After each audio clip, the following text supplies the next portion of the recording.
शीतला माता कथा।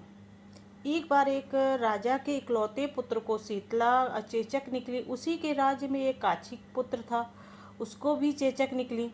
परिवार बहुत ही गरीब था, पर भगवती का उपासक था। वह धार्मिक दृष्टि जरूरी समझे जाने वाले सभी नियमों को बीमारी के दौरान भी भली भांति निभाता रहता था। साफ सफाई का विशेष ख्याल रखता था। नियम से भगवती की पूजा होती थी। नमक खाने पर पाबंदी थी। सब्जी में न छौंक लगता था, न कोई वस्तु भुनी तली जाती थी। गर्म वस्तु न स्वयं खाता था, न शीतला वाले लड़के को देता था। ऐसे करने से उसका पुत्र शीघ्र ठीक हो गया। उधर जब राजा के लड़के को शीतला चेचक निकली, तो वहाँ उस भगवती के मंडप में सतचंडी का पाठ शुरू करवा रखा था। रोज हवन बलिदान होते थे। राजपुरोहित भी सदा भगवती के पूजन में लगे रहते थे। राजमहल में रोज कढ़ाई चढ़ती थी। विधि प्रकार के बहुत सब प्रकार के वहाँ पे भोजन बनते थे। सब्जी के साथ कई प्रकार के मांस भी वहाँ पे पकते थे। इसका परिणाम यह होता कि उन लजीज भोजनों की गंध उस राजकुमार को भी लगती, तो वो मचल उठता हुआ भोजन के लिए जिद करता था। एक तो वो राजा का पुत्र, दूसरा वो इकलौता, इस कारण उसकी हर जिद मान ली जाती थी। इस पर शीतला का प्रकोप और भी बढ़ गया। शीतला माता और भी क्रोधित हो गईं।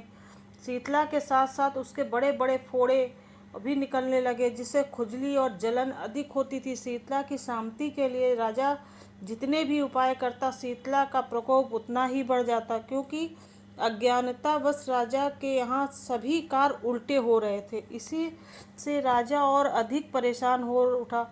उसकी समझ में नहीं आ रहा था कि इतना सब होने के बाद भी शीतला का प्रकोप क्यों नहीं शांत हो रहा है। एक दिन राजा के गुप्तचरों ने उन्हें बताया कि काछी पुत्र को भी शीतला निकली थी, पर वह बिल्कुल ठीक हो गया। यह जानकर राजा सोच में पड़ गया कि मैं शीतला की इतनी सेवा कर रहा हूँ, पूजा व अनुष्ठान में भी कोई कमी नहीं, पर मेरा पुत्र अधिक रोगी होता जा रहा, जबकि काछी पुत्र बिना सेवा पूजा के ही ठीक हो गया। इसी सोच में उसे नींद नहीं आई। श्वेत वस्त्र धारणी भगवती ने उसे स्वप्न में दर्शन देकर कहा, हे राजन, मैं तुम्हारी सेवा अर्चना से प्रसन्न हूँ, इसलिए आज भी तुम्हारा पुत्र जीवित है।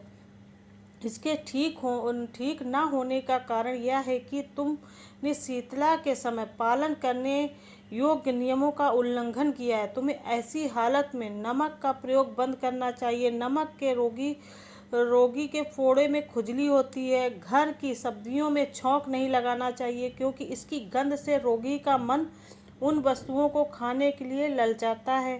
रोगी का किसी के पास न आना जाना है, क्योंकि यह रोगी औरों से को भी होने ये रोग औरों को भी होने का भय रहता। अतः इन नियमों का पालन कर, तेरा पुत्र अवश्य ठीक हो जाएगा।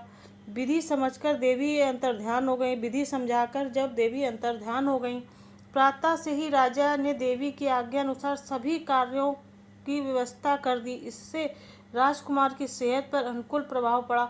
वह शीघ्र ही ठीक हो गया। इसी दिन से भगवान श्री कृष्ण और माता देवकी का विधिवत पूजा